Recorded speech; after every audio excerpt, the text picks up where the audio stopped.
여러분, 당연아입니다.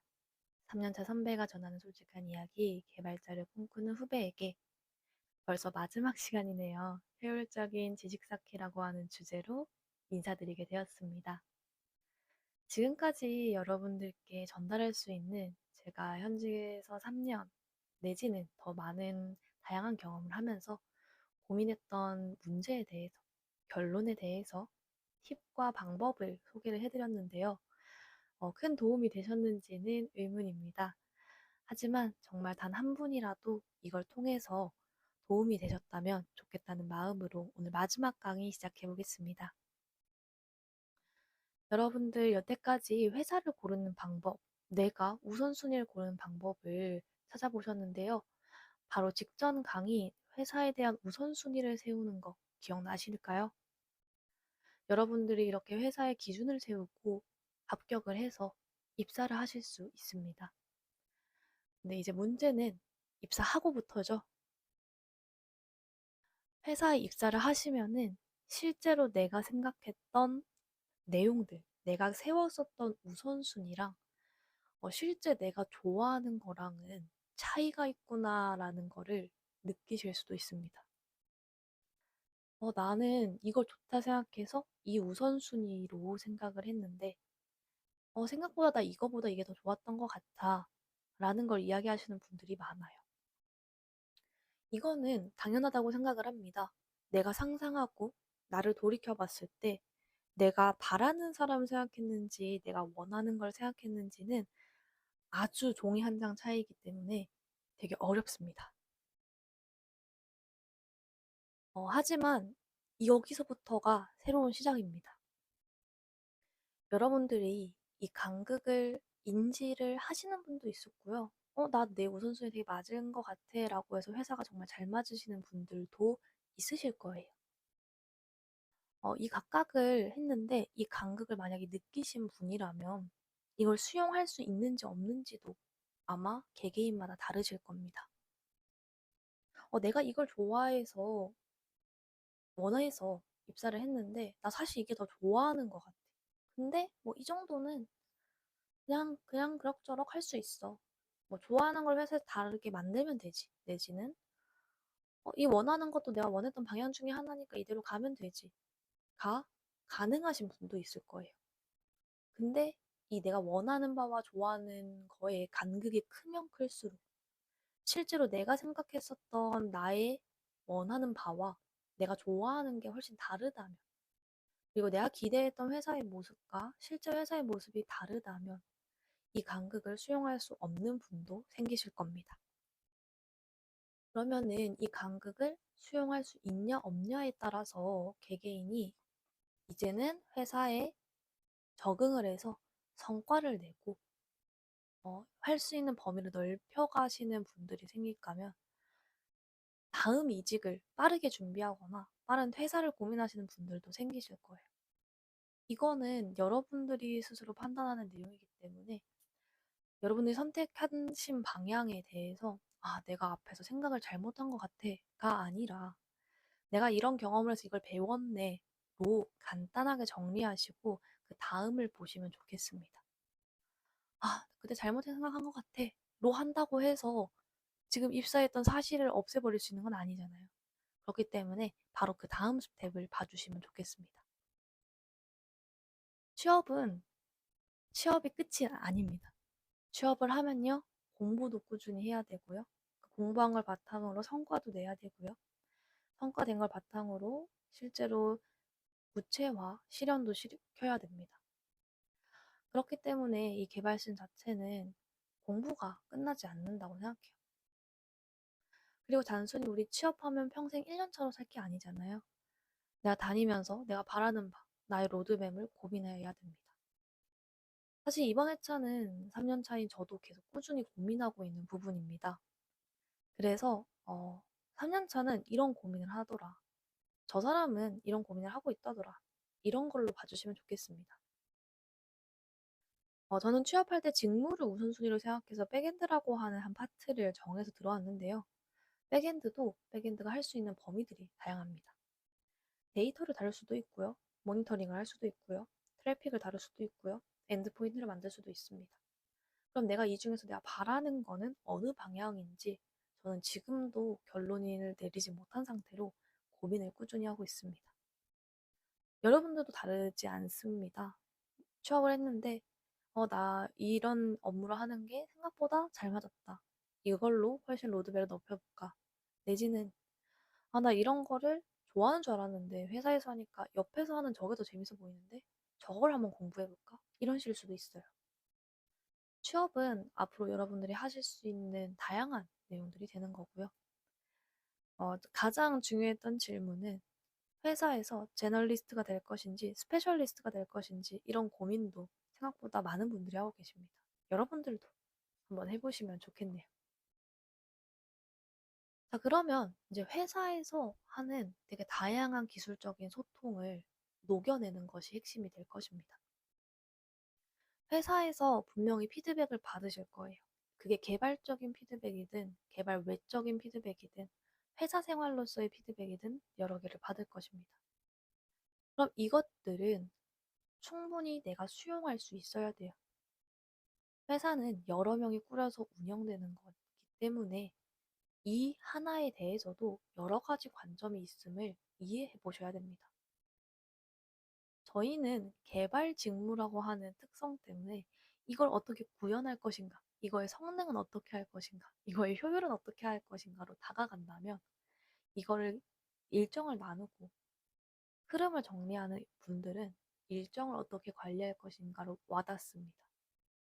그리고 예산을 편성해 주시는 분들은 이걸 얼만큼 비용 절감을 할 수 있는가로 와닿겠죠. 물론 기능 구현할 때 공수를 책정할 때 기간에 따른 금액에 따른 인원들의 공수를 책정한다라고 했지만 어쩔 수 없이 저희는 테크니컬한 것에 더 집중을 할 수밖에 없습니다. 그런데 이 다양한 관점에 있어서 분명히 차이가 있기 때문에 이런 관점으로도 접근을 할 수 있구나를 수용하시면 됩니다.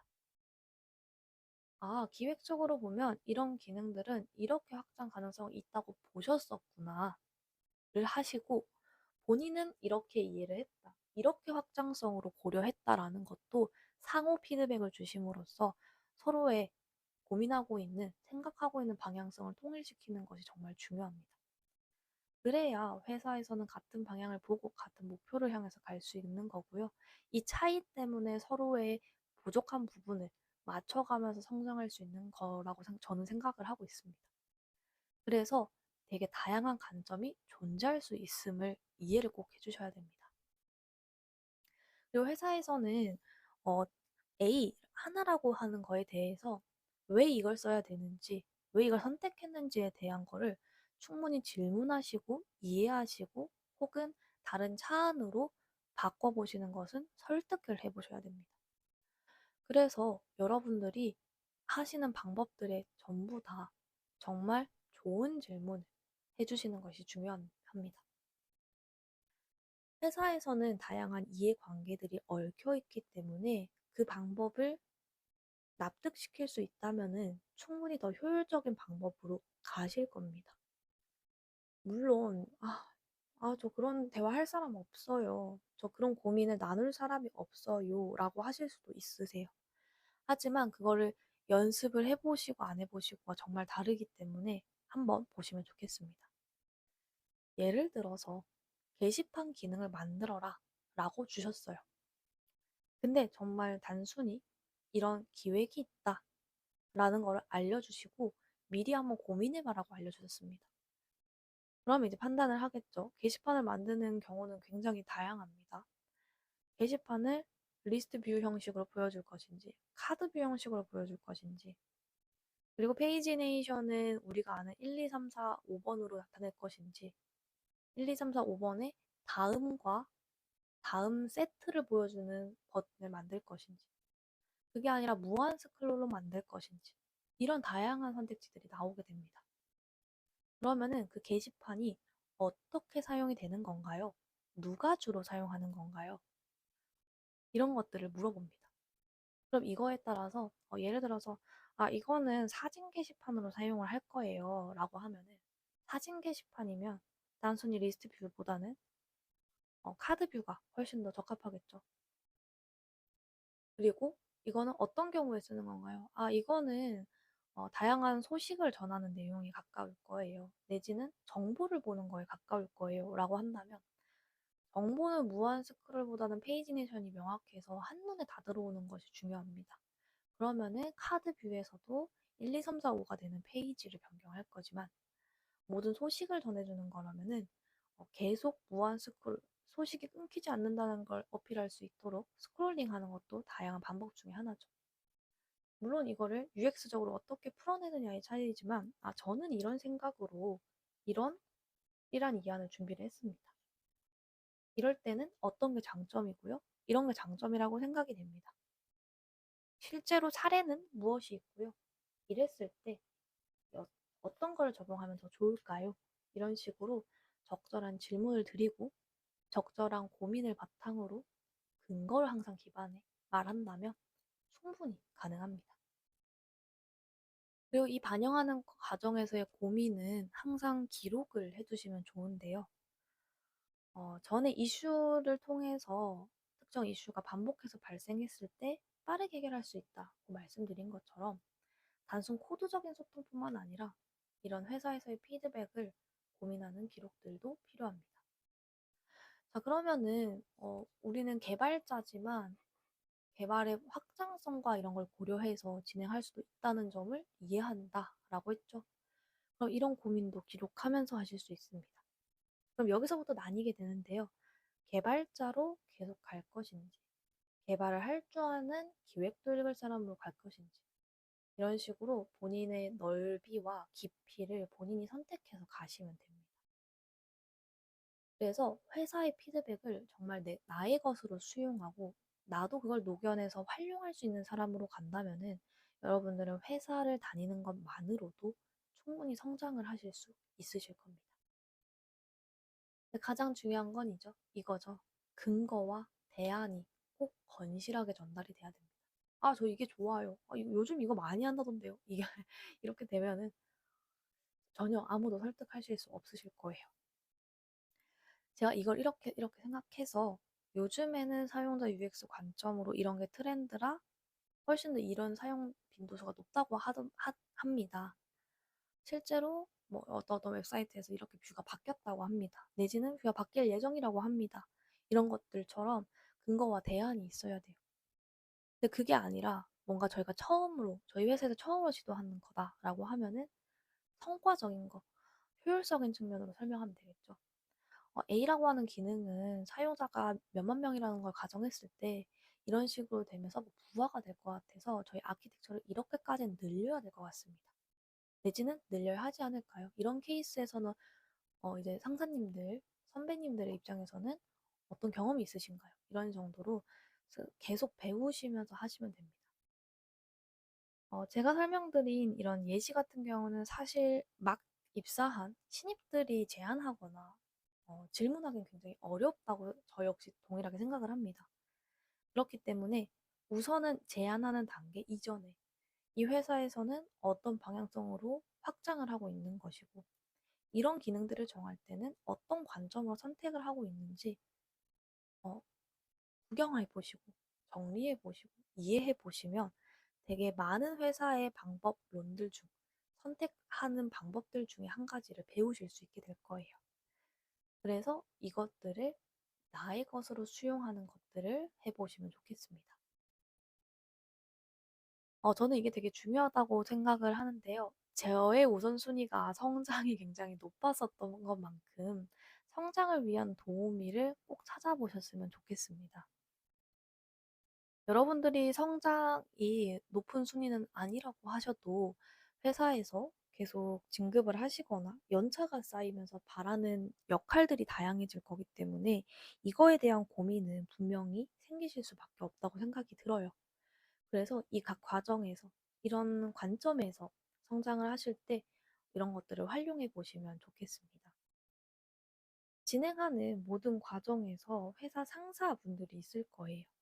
그래서 조직의 큰 방향은 어딘지, 우리 조직은 대체 어디로 가고 있는지, 이 큰 그림에 대한 이야기는 우리 회사 상사분들한테 여쭤봐야 됩니다. 이 방향성과 나의 방향성이 잘 맞는지, 내가 이 회사의 조직에서 계속 성장을 할 수 있는 내 원하는 로드맵을 꾸릴 수 있는지 이런 것들을 조율하고 미리 알아야 됩니다. 이것들을 아는 과정이 뭐 가서 상사님들과 친해져서 알아라 이런 방법은 아니고요. 이러이러한 방향성에 있어서 이렇게까지 확대하는 걸 한번 고려해 봤는데 이런 게 같이 고려돼 있을까요? 식으로 되게 건실한 회의실에서도 이야기하실 수 있습니다. 그렇기 때문에 여러분들이 회사에서 미리 알 수 있는 것들 혹은 미리 바라보고 있는 것들은 대략적으로 알고 있고 아니고에 따라서 뭐 이직을 시작하실 수도 있는 거고요. 그 방향성으로 새로 관점을 바꿔서 보실 수도 있는 거니까요. 그리고 저는 가장 많이 요청을 드리는 게 회사 상사분들한테, 회사 안에 있는 동료분들한테 저에 대한 피드백을 굉장히 많이 요청을 드립니다. 제가 생각하는 제가 원하는 개발자의 모습과 남이 보는 이 간극이 줄어들고 있는 건지, 뭘 더 하면 좋겠는지, 이런 것들을 되게 자주 여쭤봅니다. 피드백을 받는 걸 부담스러워하시는 분들도 분명 있을 거라고 생각하기 때문에, 그냥 저는 이런 사람이구나로 봐주시면 좋겠습니다. 그리고 저는 꼭 회사에서 성장하는 것도 중요하지만 회사 외적인 소통도 되게 중요하다고 생각을 합니다. 한 조직에 꾸준히 다니면은 어쩔 수 없이 그 단체가 보는 그 회사가 보는 시야대로 볼 수밖에 없는데요. 이 방향성을 통일해서 가는 거는 조직에 대한 성장에 굉장히 좋은 시너지가 될 수 있지만 자칫 잘못하면 고일 수도 있습니다. 그래서 다른 조직에서는 어떻게 하고 있는지, 다른 테크니컬한 시장에서는 어떤 게 센세이션한 신규 기술인지, 뭘 새로 공부하면 좋을지, 내가 같이 고민하고 있던 어떤 특정 기능에 대해서 다른 회사에서 어떻게 풀어내고 있는지에 대해서 컨퍼런스나 세미나나 이런 다양한 내용들을 통해서 들어보시는 게 좋습니다. 그래서 대외 활동을 많이 하세요는 아니지만 다른 환경에서의 성장들은 어떤 방향성으로 가고 있는지 인지해 두신다면은 나 스스로도 조금 더 객관적으로 볼 수 있는 시각을 확보하실 수 있습니다. 이 각각에 있는 내용을 진행하면서 내부에서의 멘토와 외부에서의 멘토를 꾸준히 찾으셔서 근실적인 성장, 장기적인 성장, 이 기술과 커리어에 대한 성장에 대해서 계속 조언을 구하시고 다져나가시면 좋겠습니다. 그리고 가장 제가 좋아하는 학교 안에서, 회사 안에서, 활동 안에서의 동료들을 정말 좋아합니다. 나의 비슷한 시선, 나의 비슷한 연차, 나의 비슷한 학습 트렌드를 갖고 있는 사람들이기 때문에 이 사람들이 같이 시작했지만 어떻게 성장하고 있는지, 이 사람들은 어떤 관점에서 코드를 보고 있는지, 이런 거를 저는 많이 배우려고 노력합니다. 여러분들도 같이 공부했던 학창 시절의 개발 친구 혹은 선배, 회사에서의 동료들이 본인과 계속 꾸준히 똑같이 성장하지는 않을 거예요. 이제는 저희가 뭐 다 같이 강의를 듣는 게 아니기 때문에 그런 사람들은 회사에서 어떻게 성장하고 있는지, 예를 들어서 저보다 더 성장을 잘하고 있는 사람이라면 너 어떻게 그렇게 고민을 한 거야? 너 어떻게 그렇게 구현을 한 거야? 라는 질문을 정말 많이 하고요. 그러면 이제 솔직하게 대답을 해주는 분들도 있고 단순 참고 자료만 알려주시는 분들도 있어요. 근데 단순 참고 자료도 정말 소중한 리소스이기 때문에 잘 수집해서 시간 날 때마다 공부를 하고 있습니다. 그래서 서로 자극을 주고 서로 같이 성장할 수 있는 이런 동료들이 많으면 많을수록 저는 좋다고 생각합니다. 같이 성장하는 이 개발 씬의 가장 큰 장점이라고 생각하기 때문에 즉각적으로 물어보고 관점을 이해하고 성장하는 방법을 정말 가까운 연차에, 정말 가까운 동료 간에 나눈다면은 시너지가 정말 좋아질 수 있다 생각합니다. 그리고 매 회차마다 지금 끊이지 않는 이 AI도 효율적으로 활용해 보시면 좋겠습니다. AI가 가장 기피되는 이유는 할루레이션, 거짓말을 하는 것 같은, 있는 듯하게 말하는 이런 경우들이 굉장히 많습니다. AI를 저도 잘 사용하고 있지만 AI를 신뢰하지는 않는데요. AI는 훨씬 빠르게 찾고 다양한 시선을 많이 알려줄 수 있다는 관점에서 활용을 하되 그거를 필터링해서 학습하고 그걸 이해하고 적용하는 거는 개발자 개개인의 몫입니다. 실제로 기능 구현하는데 오류가 나서 수정을 했어요. 이거 어떻게 수정했어요? AI가 이렇게 하던데요? 큰일 나겠죠. 그렇기 때문에 AI가 이런 제시를 했는데 제가 찾아보니까 이러이러한 대안이 있어서 이거를 이렇게 좀 더 수정하는 방향으로 갔습니다. 이게 이렇게 가는 게 훨씬 더 좋을까요? 성능상 괜찮을까요? 확장 면에서 괜찮을까요? 이런 질문도 계속 남기시면서 진행해보면 좋습니다. 그리고 개인적으로는 취업 준비할 때 정말 AI를 많이 활용하기를 권장을 드리는데요. 우선 1차적으로는 취업 준비를 할 때 자기소개서를 AI로 쓰는 거는 추천드리지 않고요. 실제로 자기소개서를 읽었는데 AI 티가 많이 나는 경우들이 정말 많아요. 그래서 AI는 나의 다 완성된 자기소개서를 뭐 문법 체크를 한다든지 이걸 읽고 어떤 사람인지 분석해줘 라는 거를 하고 내가 어필하고 싶어 했던 방향과 일치하는지 이걸 확인한다든지 면접하기 직전에 이 이력서, 이 자기소개서를 읽고 기술 질문을 뽑아줘. 인성 질문을 뽑아줘. 이런 것들을 많이 썼습니다. 그래서 창작은 개인의 영역으로 하되 보완하는 것과 분석하는 것들을 위주로 하시는 걸 조금 많이 추천을 드려봅니다. 이거는 취업 준비하는 과정에서의 AI 활용 방법이었고요. 이거 외에도 프로젝트 하는 과정에서도 할 수 있습니다. 프로젝트를 하는 과정에서 어떤 특정 기능을 만들었는데 이 기능을 어떻게 확장할 수 있을 것인지 이런 것들을 여쭤보셔도 되고요. 생각보다 할 수 있는 것들이 많기 때문에 나의 모의 선배, 나의 모의 동료, 나의 모의 면접관으로 만들어서 활용해 보시면 좋겠습니다. 지금까지 이렇게 해서 우리는 효율적으로 지식을 쌓는 방법, 꾸준히 계속 성장하는 방법에 대해서 설명을 드렸는데요. 여러분이 회사를 다니기 시작하면 이 성장하고 공부할 수 있는 시간이 제한적으로 줄어들 수밖에 없습니다. 그래서 저는 항상 이제 하루 패턴을 정해놨는데요. 아침에는 외국어 공부, 회사에서는 회사 일만 하고요. 저녁 퇴근하는 길에는 놀지만 집에 와서는 1시간은 프로젝트, 1시간은 공부 이런 식으로 하는 경우들이 있습니다. 그래서 거창한 계획까지는 필요 없지만 시간이 날 수 있을 때 짬짬이 할 수 있는 것도 만들어 보시면 좋겠고요. 회사 외적으로도 동력이 되는 개발적인 게 아니더라도 운동이나 건강이나 취미 활동들도 꼭 꾸준히 세워보시면 좋겠습니다. 네, 이렇게 해서 이번 시리즈 총 7개가 이렇게 마무리될 준비를 하고 있는데요. 여러분들은 어떻게 들으셨나요? 저의 경험과 저의 고민이 많이 공감이 되셨을까요? 이번 시간은 여러분들이 꾸준히 성장하고 성장하기 위해서 활용할 수 있는 다양한 방법들 소개시켜 드려봤습니다. 회사를 입사하기 전에 했던 기준과 회사를 입사하고 난 이후의 기준도 굉장히 다를 수 있습니다. 저 역시 저는 동료가 되게 중요하다고 생각을 했었는데요. 기술적인 지식을 베이스로 한 동료들이 중요했었습니다. 그리고 저는 성장을 정말 중요시 생각하는데 이 성장이 넓이인지 깊이인지까지는 고민을 안 해봤었어요. 지금은 저는 깊이를 파고드는 공부를 하고 있습니다.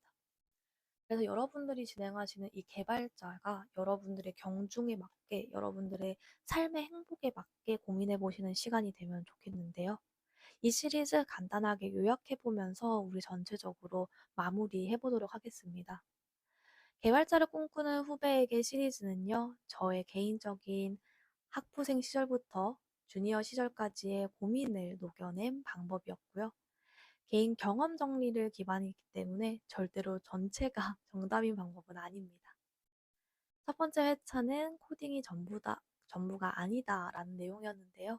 제가 오해하고 있었던 취업 준비를 하기 전까지는 어떤 걸 해야 된다. 늘 깨부신 사건과 마인드셋을 하는 방법을 알려드렸었습니다. 이제는 아시죠? 코딩은 전부가 아니고 협업하면서 여러 가지를 같이 소통하는 개발자들이 정말 많다는 사실 기억해 주시면 좋겠습니다. 두 번째, 코드를 관리하기입니다.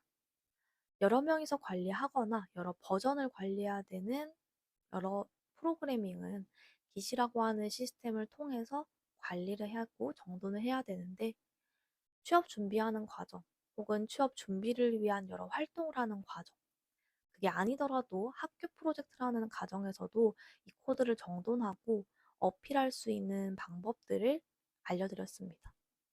컨벤션, 문서화, PR, 머지, 위키 같은 되게 다양한 기준들이 있었죠. 모든 걸 다 접목해 보실 필요는 없지만 한 번쯤은 연습해 보시는 걸 추천드리고 싶습니다. 세 번째, 개발자의 시간 관리입니다. 시간에 대해서 각 업무를 만났을 때 어떻게 판단하고 조율할 수 있는지에 대한 공수 책정과 우선순위를 한번 고민을 해봤고요. 이 우선순위와 공수 역시 소통하면서 해야 됩니다. 그래서 이슈 2를 소개해드리고 간단한 방법을 소개해드렸는데요. 이슈를 진행하는 각 과정에서도 관련자, 관계자들끼리도 소통해야 한다. 보여드렸습니다. 이 시간 관리를 잘 함에 따라서 나 스스로의 공수를 책정해보는 연습도 해보시면 꼭 좋겠습니다. 네 번째는 체계적인 트러블 슈팅이었습니다. 면접 리소스로 가장 많이 활용되는 트러블 슈팅이고요. 설계하는 내용, 그리고 테스팅하는 내용들, A/B 테스트, 전후 과정을 비교하는 내용들도 모두 다 담을 수 있기 때문에 프로젝트를 하는 과정에서 이 트러블 슈팅을 잘 기록하고 어떻게 해결했고 어떻게 효율성이 나타냈는지를 정리하신다면 포트폴리오 내지는 면접 리소스로 정말 잘 활용이 되실 겁니다. 다섯 번째는 경험 정리입니다. 그 아무도 내릴 수 없는 나의 방향성과 나의 경험이 부족한 점들을 내 눈으로 바라보고 나 스스로 성장할 수 있는 방법들을 찾기 위한 경험 정리인데요. 잘 정리해 놓음에 따라서 이력서, 포트폴리오, 자기소개서, 면접, 그리고 공고를 선택하는 다양한 내용들까지도 정말 많은 곳에서 활용할 수 있기 때문에 내가 졸업을 앞두고 있다. 졸업식은 아직 저기다. 라고 하면은 그때까지라도 한번 정리해 보시는 거 좋겠습니다. 여섯 번째, 나는 어떤 개발자가 될 것인가? 여러분들이 회사를 고르시는 우선순위와 나의 우선순위에 따른 공고를 선택하는 방법, 그리고 회사의 유형을 선택하는 방법과 나의 강점을 분석해서 접근하는 방법들을 소개시켜 드려 보았습니다. 회사는 정말 다양하고 개인 많고 행복의 기준이 다르기 때문에 다른 사람들은 이런 기준으로 하는구나를 가지시되 개개인이 질 좋은 취업을 하시기를 바라는 마음입니다. 마지막은 오늘 시간이죠. 효율적인 지식 쌓기입니다. 여러분들이 정하셨고 다 세웠었던 우선순위고 회사지만 회사에서 경험하시는 게 다르실 수 있습니다. 회사에서의 나오는 피드백을 나의 것으로 수용하고 이 회사를 계속 다닐 것인지, 성장할 것인지, 이직할 것인지, 방향성을 바꾸실 것인지, 우선순위가 변경된 것을 깨달을 것인지, 이런 것들을 판단하는 초기의 시간을 분명히 가지게 되실 거고요. 내가 진행하는 모든 과정에서의 꾸준한 공부, 나의 성과, 나의 연차에 걸맞는 능력을 표출하기 위해서 성장할 수 있는 다양한 효율적인 방법들도 소개시켜 드려 보았습니다. 여러분들이 이런 고민을 해보셨다면, 그리고 이런 고민을 해보셨던 분이라면은, 저도 정말 동료로서 욕심이 나는 분들입니다. 저도 이 고민을 굉장히 오래 했고, 다른 분들의 하신 거에 비해서 과하다 싶을 정도로 많이 했던 사람으로서, 이렇게 깊이, 오랜 시간 하실 필요는 없지만, 대략적으로라도 간단하게 한번 고민해 보시면 좋겠습니다. 저는 소중한 기회를 통해서 이렇게 소프트웨어 중심 사업단의 한 사업으로 온라인 강의를 찍게 되었는데요. 이 강의를 보시는 모두 인재대의 후배님들, 내지는 개발자를 꿈꾸고 있는 모든 분들에게 정말 큰 응원의 메시지를 전달드리고 싶습니다. 개발자는요, 코드 작성을 넘어서 협업 방식과 문제 해결의 논리적인 과정들을 계속 만들어내고요. 이러한 본인의 지식을 자산으로 만드는 것이 이 개발자로서의 정말 큰 매력이 있다고 생각을 합니다. 여러분들이 정말 힘든 이 취업 과정을 이겨내시고요. 동료 개발자로 우리 이 필드에서 만나 뵙기를 희망하고 있습니다. 네, 저는 이렇게까지 해서 이 전체적인 시리즈를 진행한 16학번 졸업생 당연아입니다. 여러분들이 이 시리즈를 진행하시는 과정 중에서 고민이 있으신 분, 궁금하신 분, 잘못된 부분, 혹은 더 나누고 싶은 이야기가 있으시다면 아래 있는 SNS나 이메일로 연락 주시면 확인하도록 하겠습니다. 3년차 선배가 전하는 솔직한 이야기, 개발자를 꿈꾸는 후배에게 이렇게 시리즈 전체 마치도록 하겠습니다. 이 시리즈를 봐주신 모든 분들에게 감사드리며 이 강의를 제안해주신 사업단에게 감사 인사드리겠습니다. 다들 고생 많으셨습니다.